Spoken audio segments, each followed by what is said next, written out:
All right, in this lesson, we're going to be talking about diverging mirrors. This is like the backside of the spoon, or sometimes called a convex mirror.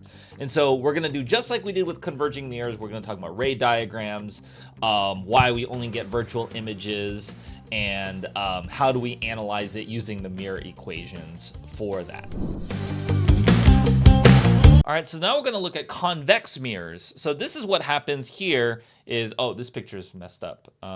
The focal, oh yeah, okay. So now what we're going to do is the focal length is here. So it's the same basic shape as a converging mirror, but now we're making a sphere, but now rather than being bent this way like a spoon, it's like the other side of the spoon. It's like we're going to have the light come on this side over here. So we've kind of flipped it with respect to the converging mirror. So same spherical shape with radius r, the focal length f is about half the radius, and the focal point is where any light horizontally bends towards it. So let's follow the ray diagrams for a diverging mirror here.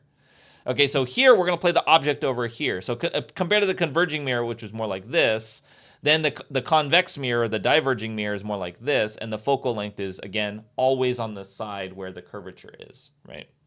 So similar diagram. Any light rays parallel to the principal axis will reflect away from the focal length. So rather than bending towards it, and you can kind of see it again if you draw that normal vector here, normal perpendicular to the surface, that angle and that angle will match. That's what we mean by reflection, right? That's our rule of reflection. It will reflect at the same angle that it came in as. So you can see here it's going to bend away, all right, from the focal length. So the light's actually going to bend this way.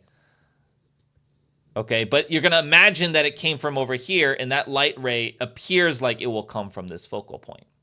Okay.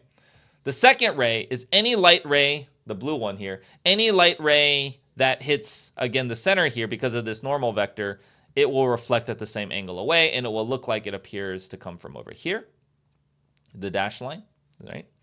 And then any light ray that's directed towards the focal point, so you got to think of this yellow line that's going towards, and it looks like it's heading towards here, will reflect horizontal parallel. So those are three. You don't necessarily have to draw all three, okay? But those are the three main ones you can draw, okay? And you draw the ones that are easiest for you to draw.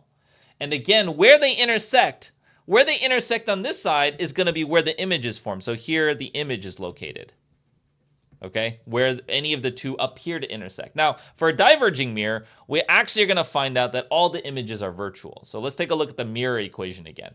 Exact same equation, exact same rules. What are the differences in our sign conventions? For diverging mirrors, the focal length is negative. Everything else is the same.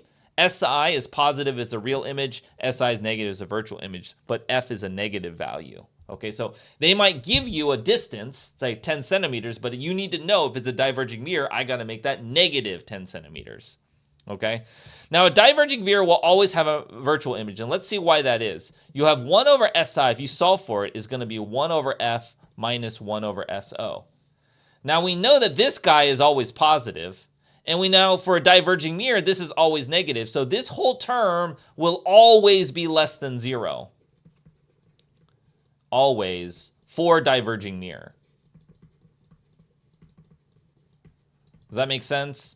Because the SO is positive and you're subtracting a positive quantity. The focal length is negative. It's always negative. So negative minus a negative, still negative. That implies that SI is always going to be less than 0, which means it will always be a virtual image. So when you have a diverging mirror, always going to be negative, always going to be a virtual image, always going to appear on the other side, never going to have any real images. Whereas we saw with the converging mirrors, sorry, this is supposed to be mirror.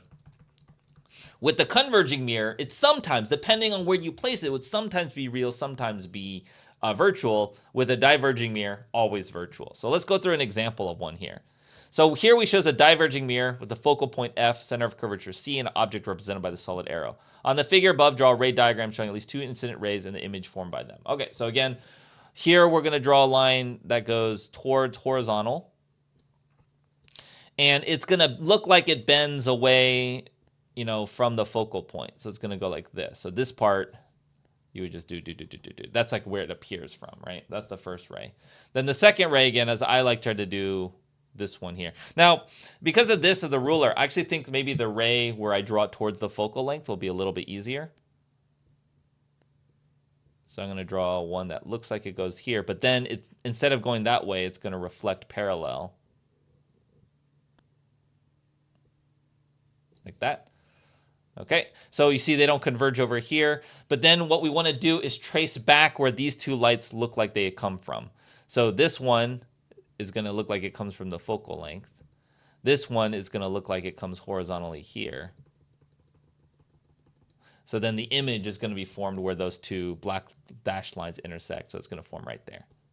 Okay, so that's where the image is going to form. Because these are the actual rays that get bounced off, and we want to see where it looks like they originated from.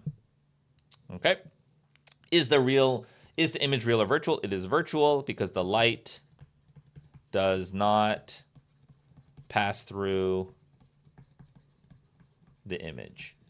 It only appears to come from that location, but the light actually is all on the right side, whereas where it looks like where the image is formed is on the left side, where it looks like it came from.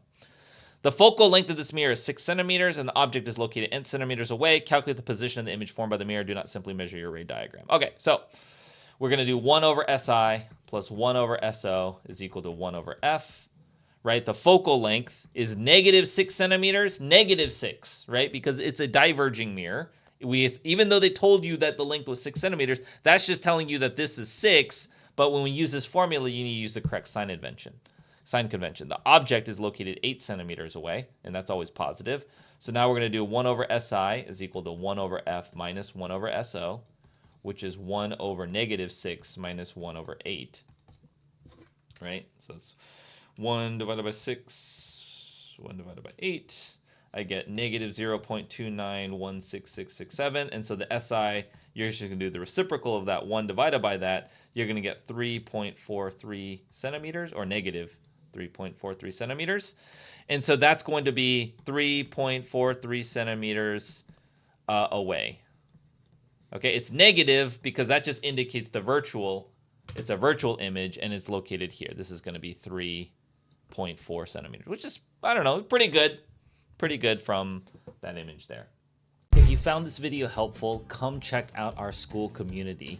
It's got an amazing bunch of features. It's got extra videos, corrected videos, better than the ones that I have errors on YouTube. It's got multiple choice free response questions. I hold live Q&A sessions and go through more problems and I answer students' questions, help with schoolwork, all kinds of things.